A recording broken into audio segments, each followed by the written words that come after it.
1절부터 8절까지. 사도행전 10장 1절부터 8절까지.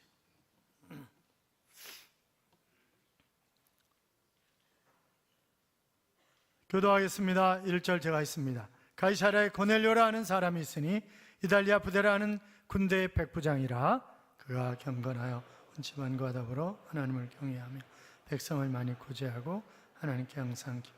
하루는 제9시쯤 되어 환상 중에 밝히 봄에 하나님의 사자가 들어와 이르되 고넬료야 하니, 고넬료가 주목하여 보고 두려워해 이르되 주여 무슨 일이니까? 천사가 이르되 내 기도가 구제가 하나님 앞에 상달되어 기억하신 바가 되어 내가 지금 사람들을 욥바로 보내어 베드로라는 시몬을 청하라. 그는 무두장이 시몬의 집에 유숙하니 그 집은 해변에. 마침 말하던 천사가 떠나매 고넬료가 집안 하인 둘과 부하 가운데 경건한 사람 하나를 불러 이 일을 다 이루고 욥바로 보내니라. 아멘. 같이 인사하겠습니다. 주의 이름으로 잘 될 것입니다. 더 잘 될 것입니다. 끝없이 잘 될 것입니다. 아멘. 예배 자리에 함께 하신 여러분, 하나님께서 이 한 주간 동행하심으로 행복한 잘되는 한 주간의 삶이 될 줄로 믿습니다. 조엘 오스틴 목사님이 쓴 믿음으로 산다라고 하는 책이 있습니다. 그 책에 보면 아버지와 아들 사이에 등산을 갔어요. 아버지는 올라가고 뒤에 아들 쫓아오고 이러는데 아들이 다리가 미끄러진 거예요. 그래서 30m 밑으로 굴러 떨어졌어요. 그리고 소리를 지르는 거죠. 도와주세요! 그랬더니 저쪽에서 도와주세요! 이러는 거예요. 누구지? 그리고 당신 누구야? 그랬더니 저쪽에서 똑같이 당신 누구야? 이러는 거예요. 그래서 너는 겁쟁이다. 그러니까 또 저쪽에서 너는 겁쟁이다 이러는 거예요. 너는 바보다. 그랬더니 똑같이 너는 바보다 이러는 거예요. 그리고 아버지가 왔어요. 그래서 아빠, 그런데 저쪽에서 얘기하는 사람은 누구예요 도대체? 메아리야. 메아리는 다른 말로 하면 인생이라고 얘기를 해. 그래서 내가 이야기하는 대로 그대로 나한테 다시 돌아오는 거야. 이제 그렇게 이야기를 했다고 하는 그런 이야기가 쓰여져 있습니다. 그리고 아버지는 크게 외쳤습니다. 너는 승자야. 너는 뭐든지 할 수 있어. 그렇게 외치니까 그것이 그대로 또 메아리로 쳐 올리는 거잖아요. 같이 한번 따라하겠습니다. 나는 행복할 거야. 나는 잘 될 거야. 나는 승리할 거야. 그렇게 될 줄로 믿습니다. 영국의 성직자이자 저작가인 테일러는 믿음은 모든 축복의 근원이다 하는 그런 얘기를 했습니다. 그러니까 믿음이 있느냐 없느냐에 따라서 내가 복 있는 삶을 살아갈 수도 있고 그렇지 않은 삶을 살아갈 수도 있는 거죠. 그러니까 주님도 늘 뭐라고 얘기하세요? 내 믿음대로 될지어다. 마지막에 믿는 자를 보게 하느냐? 계속 믿음 이야기를 하고 계세요. 오늘 사도행전 10장에 나오는 고넬료라고 하는 사람을 통해서 이 사람의 믿음이 과연 어떤 믿음인가, 그리고 그의 믿음 때문에 주변 사람들이 어떻게 수지를 맞고 살아가는가, 그가 어떻게 축복의 통로로 쓰임받는가라고 하는 그런 부분들을 함께 묵상하면서 은혜를 받기를 원하는 것입니다. 어느 날 고넬료가 기도하는 중에 환상을 보게 되었습니다. 하나님의 천사가 나타나서 너의 기도와 구제가 하나님 앞에 상달되었다 그러면서 욥바에 있는 베드로를 청해서 그의 말을 들으라 하는 그런 이야기를 하는 거예요. 그래서 즉각적으로 순종을 해서 바로 집안 하인과 군조를 욥바로 보냈다고 하는 그런 이야기가 기록이 되어 있습니다. 욥바에 있던 베드로도 지붕에 올라가서 열심히 기도를 했어요. 그런데 하늘에서 큰 보자기가 내려오는데 그 보자기 안에 각종 짐승이 다 들어가 있는 거예요. 부정한 짐승이 그것도. 그런데 하늘에서 음성이 나서 이르기를 그것을 먹으라, 잡아먹으라. 저는 지금까지 부정한 것을 먹어본 적이 없습니다. 저는 못 먹습니다. 그랬더니 다시 음성이 들려오기를 내가 깨끗하다 했는데, 내가 깨끗하게 했는데 내가 속되다고 하지 말라. 그렇게 말씀을 하십니다. 그것도 3번씩이나 연거푸 하나님이 그것을 보여주시는 것입니다. 그때 마침 고넬료가 보낸 사람들이 도착을 했어요. 그러면서 그들을 만나서 이야기를 하면서 하나님이 이 이야기를 하신 거구나. 왜냐하면 이 고넬료가 이방인이잖아요. 그러니까 이 이야기를 지금 하고 계시는구나 라고 하는 것을 깨닫게 되었고, 저들을 따라가라 라고 하는 음성을 듣고 결국 가이사라에 있는 이 고넬료의 집에 베드로가 오게 되는 것입니다.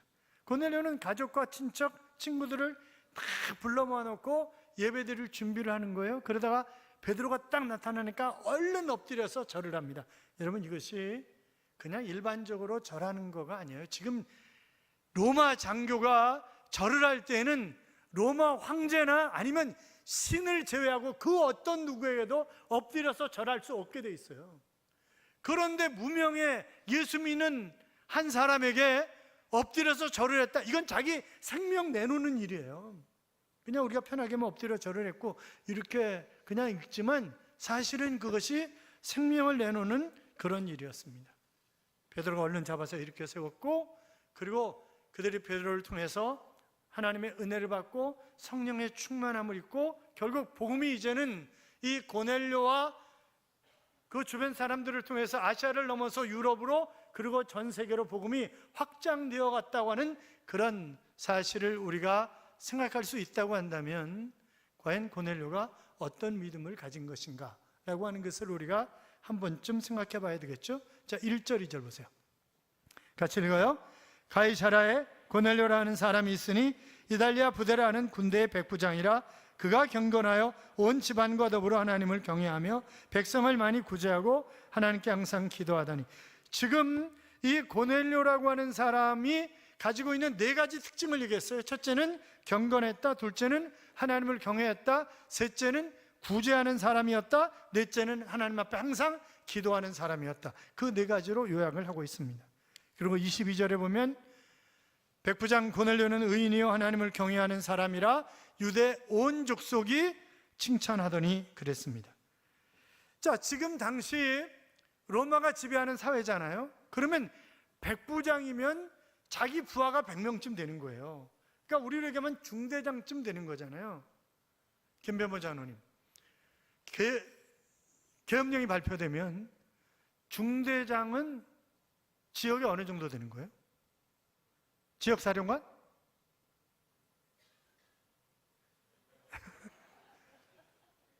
그러니까 지역에서 상당한 포지션을 갖게 되는 거죠. 자기가 그러니까 얼마든지 폼 잡고 살 수 있는 그런 사람인데 엎드려서 절을 하고 지금 그러는 거예요. 자, 4절 봐요. 4절 같이 읽어요. 고넬료가 주목하여 보고 두려워하여 이르되 주여 무슨 일이니까? 천사가 이르되 내 기도와 구제가 하나님 앞에 상달되어 기억하신 바가 되었으니. 자, 하나님 앞에 상달이 되었다. 하나님이 기억하셨다. 여러분 생각해 보세요. 내가 하나님 앞에 섰을 때 하나님이 나의 어떤 일을 기억해 주실까? 내가 정말 하나님 앞에 내놓을 수 있는 일이 무엇이 있을까? 히스기야도 그가 이사야 선지자가 와가지고 당신 죽는다 곧 그렇게 전했을 때 그가 벽을 향해서 기도하잖아요. 하나님, 제가 한 일을 좀 봐주십시오. 제가 하나님 앞에 한 일을 좀 봐주십시오. 이렇게 기도하잖아요. 그러니까 우리가 하나님이 인정하실 만한 그런 일을 한 것이, 내가 딱 내놓을 때 하나님 저 이렇게 살았잖아요. 하나님 저 이렇게 기도했잖아요. 하나님 제가 이렇게 복음을 전했잖아요. 이런저런 것들을 내놓을 만한 것이 있는가라고 하는 것입니다. 하나님을 향한 믿음과 이웃을 향한 사랑, 그래서 그것이 하나님 앞에 상달이 되었던 고넬료와 같은 그런 삶이 우리 모두의 삶이 될 수 있기를 주님의 이름으로 축원합니다. 자, 경건했다고 하는 말은 여러 가지 의미가 있습니다만 예배의 성공자로 살았다, 그런 말입니다. 그러니까 하나님 앞에 충실하게 예배드리는 자로. 여러분, 경건한 삶을 원하십니까? 그러면 내가 예배에 성공할 수 있어야 합니다. 또 하나님을 경외했다라고 하는 말은 하나님의 말씀대로 살았다고 하는 그런 의미입니다. 그는 하나님의 말씀을 두려워했고 그 말씀이 나에게 주신 명령으로 받아들였고, 그래서 늘 말씀대로 살려고 애썼고 감사했고 기뻐하고 순종하고 사랑하면서 하나님의 말씀대로 살아간 사람 고넬료, 그렇게 얘기할 수 있습니다. 그가 하나님을 경외했다고 하는 말은 또 다른 의미에서 모든 것을 하나님 앞에 순종하는 마음으로 헌신했다. 이제 그런 의미로 우리가 해석할 수 있는데, 그냥 우리식으로 편하게 얘기하면 돈 벌 때도 하나님 기뻐하시는 방법으로 돈을 벌었고, 돈을 쓸 때에도 하나님의 뜻을 따라 그분의 기뻐하시는 그런 곳에 내가 아름답게 사용했다. 뭐 이렇게 얘기할 수 있을 거예요. 백성을 많이 구제했다고 하는 말은 결국 헐벗고 굶주린 사람들을 도와주고 선행을 많이 베풀었다는 거예요. 여러분, 정복한 나라의 장교가 쉽지 않습니다. 그렇잖아요. 쉽지 않아요. 그리고 늘 하나님 앞에 기도하는 거예요. 그러다 걸리면 어떻게 되는데요? 그렇잖아요.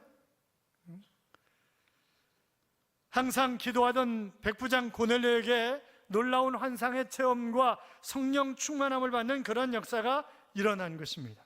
시편 145편 18절 이하에 보면 여호와께서 자기에게 간구하는 모든 자, 곧 진실하게 간구하는 모든 자에게 가까이 하시는도다.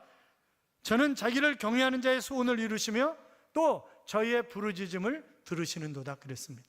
자, 그러니까 항상 기도하는 사람, 그에게 가까이 하시고 그의 소원을 들어주시고 부르짖음을 듣고 구원하시고, 그러니까 구약에 구원하신다는 것은 어려운 상황 가운데 있는 데서 건져낸다라고 하는 그런 말이니까 어떻든 하나님이 함께 하셔서 힘들고 어렵지 않도록 하시겠다, 이제 그런 얘기잖아요.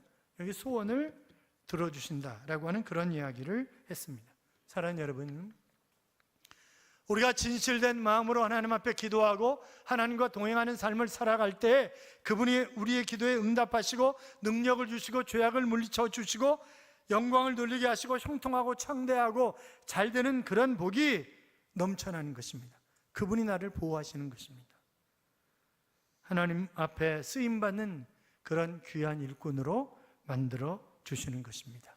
사랑하는 여러분, 내가 건강이 안 좋다고, 자식놈이 자기 마음대로 튄다고, 남편이 아내가, 부모님이 사업이, 직장이, 그런 불평 우리 하지 말자고요.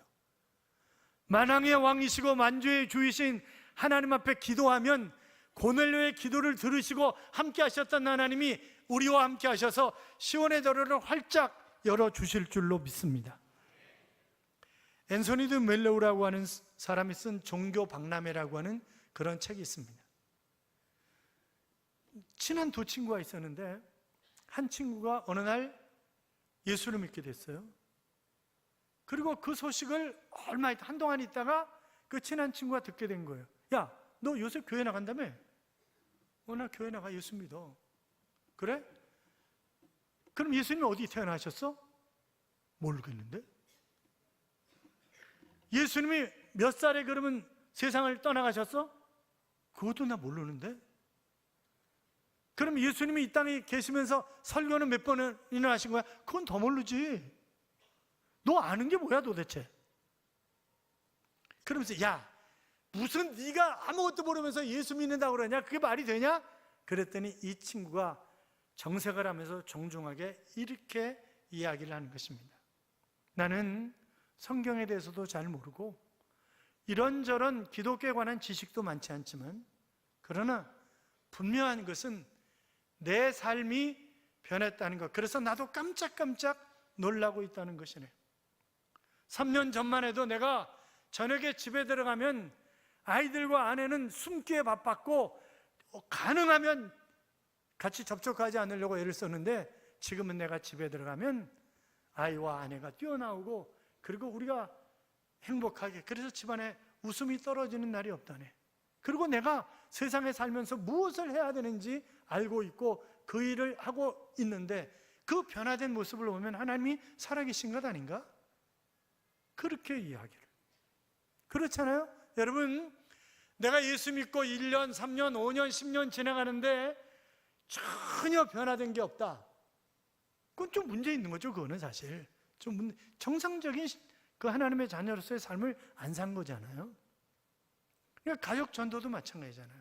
여러분, 남편 전도하는 게요, 바다에 가서 별 따오는 것보다 더 어려워. 쉽지 않아요. 왜? 내 삶이 완전히 가족들에게 노출되어 있는 삶이잖아요, 이게. 그러니까 교회 가자고 그러면 당신이 나가. 이제 그러고 그러지. 왜? 교회 다닐 때나 안 다닐 때나 똑같거든. 그러니까 뭐 굳이 다닐 필요가 있냐? 이렇게 생각하는 거예요. 그러나 내가 정말 변화된 삶을 살았다면 가자 그러면 나 언제 그 얘기하는지 기다렸잖아. 빨리 같이 가자고. 이렇게 얘기할 거예요. 그렇잖아요. 그러니까 내 삶이 변화됐느냐 변화되지 않았느냐라고 하는 것은 굉장히 중요한 거죠.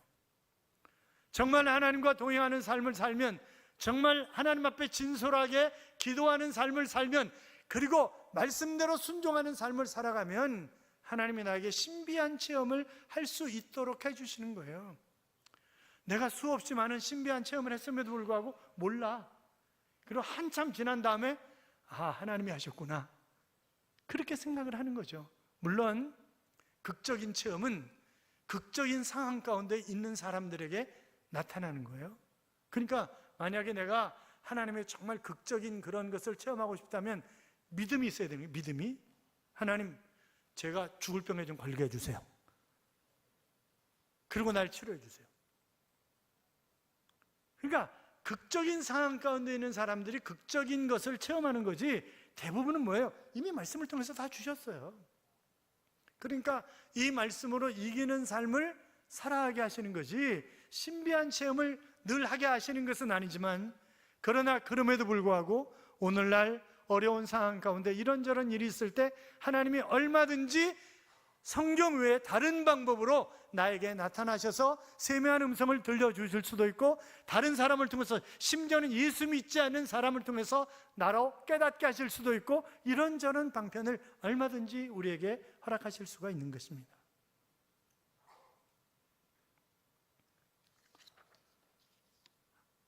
5절 보세요. 5절 같이 읽어요. 내가 지금 사람들을 요바에 보내어 베드로라는 시몬을 청하라. 그는 무두장이 시몬의 집에 유숙하니 그 집은 해변에 있다. 지금 어디에 있는지까지를 가르쳐주고 있어요. 그렇죠? 어디에 있는지까지를.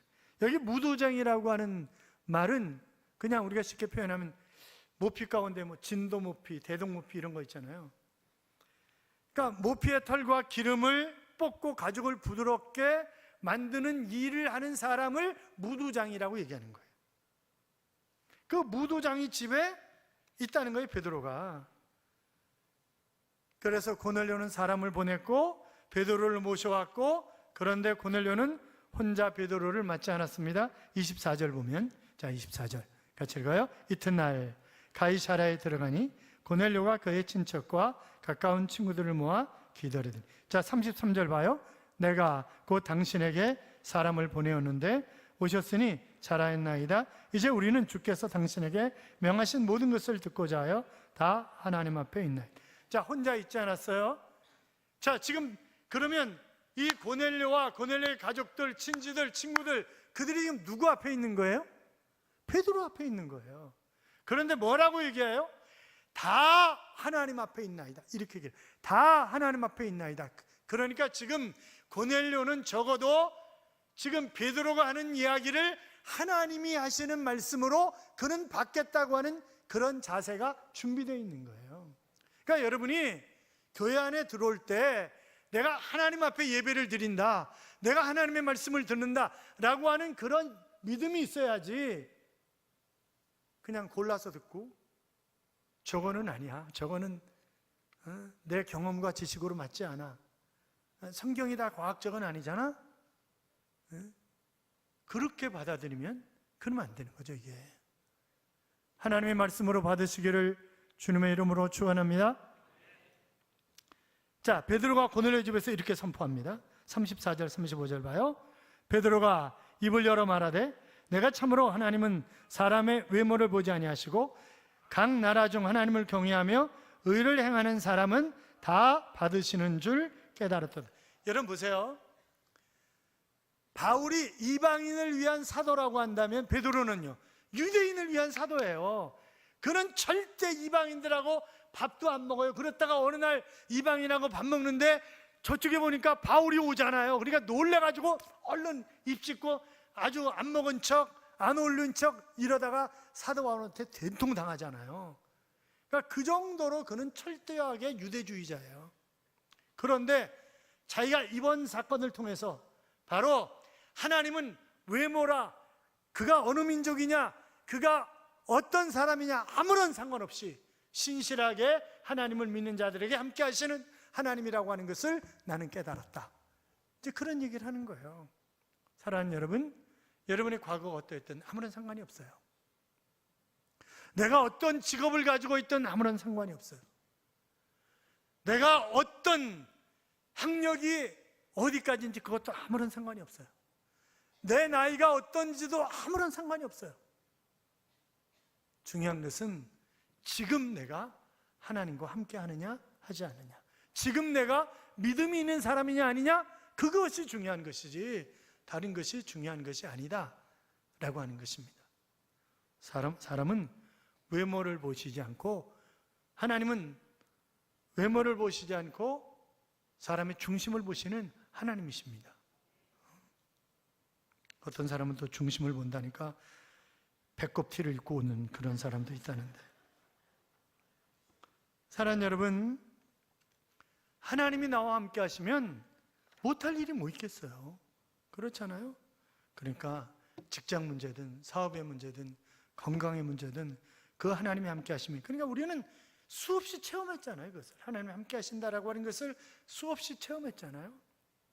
체면 때문에 교회 나오시는 분들이 있어요. 가정의 평화를 위해서 마누라 때문에 어쩔 수 없이 교회 나오고, 부모 때문에 어쩔 수 없이 교회 나오는 사람도 있어요. 한번 손 들어보실래요? 없어요? 그런 분? 그런 사람도 있어요. 그런데 힘들어 신앙생활 하기 그러면 진짜 그렇잖아요. 비 오면 그냥 집에 누워있고 싶지, 더워도 그렇고 그렇잖아요. 이런저런 것들이 나를 정말 힘들게 해요. 그러니까 내가 하나님을 만나지 못하면 나는 진짜 힘든 거예요. 그러다가 천국 문 앞에 딱 갔는데 난 너 모르는데 이러면 뭐 되는 거예요 그때는. 그렇잖아요.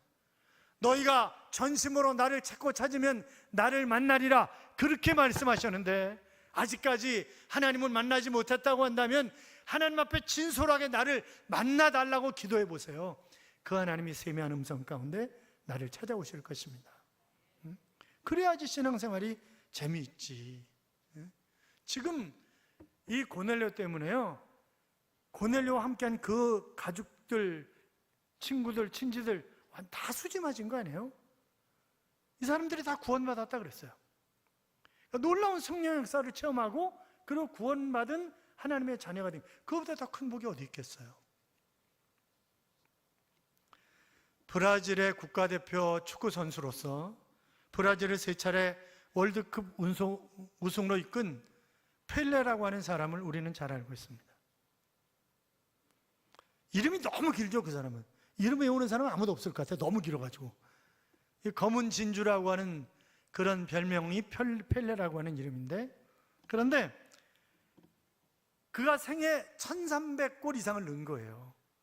아니 동네 축구 말고 그냥 국가대표 뭐 이런 그런 경기에서만 1300골 이상을 넣은 거예요, 이 사람이 축구에서. 그런데 근시야. 앞에만 보이고 안 보여. 나머지 안 보이는 거예요. 그런데 1300골 이상을 넣었다? 이해가 안 되잖아요. 그래서 기자가 물었답니다. 아니 그 눈을 가지고 어떻게 그렇게 많은 골을 넣으셨어요? 그랬더니 그가 하는 말이, 나는 근시 때문에 지장을 받은 일이 단 한 번도 없습니다.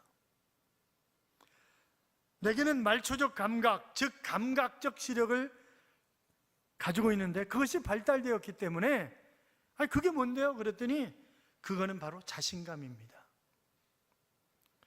자신감을 가지면 공이 산처럼 크게 보이기 때문에 아무렇게나 차도 들어갑니다.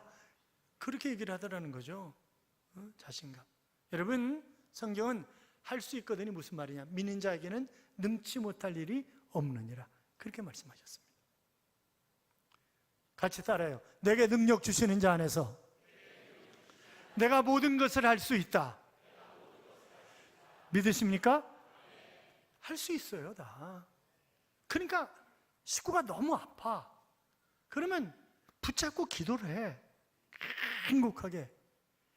내가 믿음 있는 기도를 드리면 하나님 그를 이렇게 세우세요. 그러니까 이렇게 세워진 사람들 많이 있잖아요, 지금. 그러니까 내가 정말, 그러니까 쌍방이 믿음이 있어야 되는 거예요, 되게. 그런데 이 사람은 전혀 모르고 뭐 안 되는 사람이에요. 그러면 나라도 정말 하나님 앞에 진솔하게 기도하면 하나님이 나의 기도를 들으시고 응답하시는 하나님. 시편 126편 5절 이하에 보면 눈물을 흘리며 씨를 뿌리는 자는 기쁨으로 거두리로다. 울며 씨를 뿌리러 나가는 자는 반드시 기쁨으로 그 곡식단을 가지고 돌아오리로다. 그렇게 말씀하셨습니다. 그러니까 눈물로 씨를 뿌려보세요. 믿음의 씨를 뿌리면 반드시 거두는 날을 우리에게 주실 줄로 믿습니다.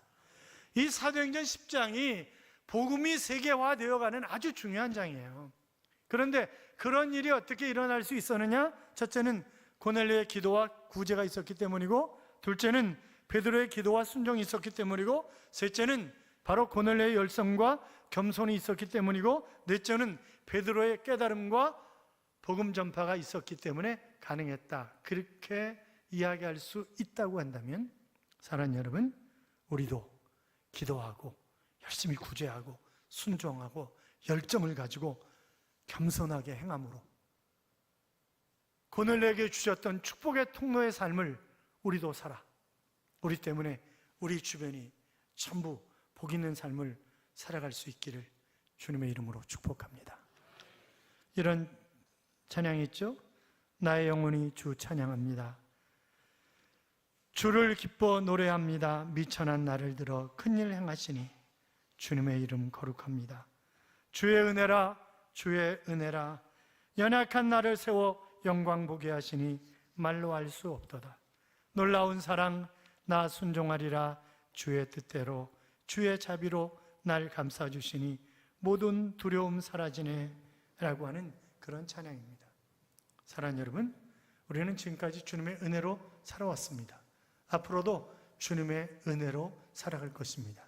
그분이 동의하는 삶을, 우리는 열심히 기도하면 됩니다. 그분과 동의하는 삶을 살아가면 됩니다. 그렇게 사셔서 하나님 여러분에게 시온의 대로를 활짝 열어주시기를 주님의 이름으로 축원합니다.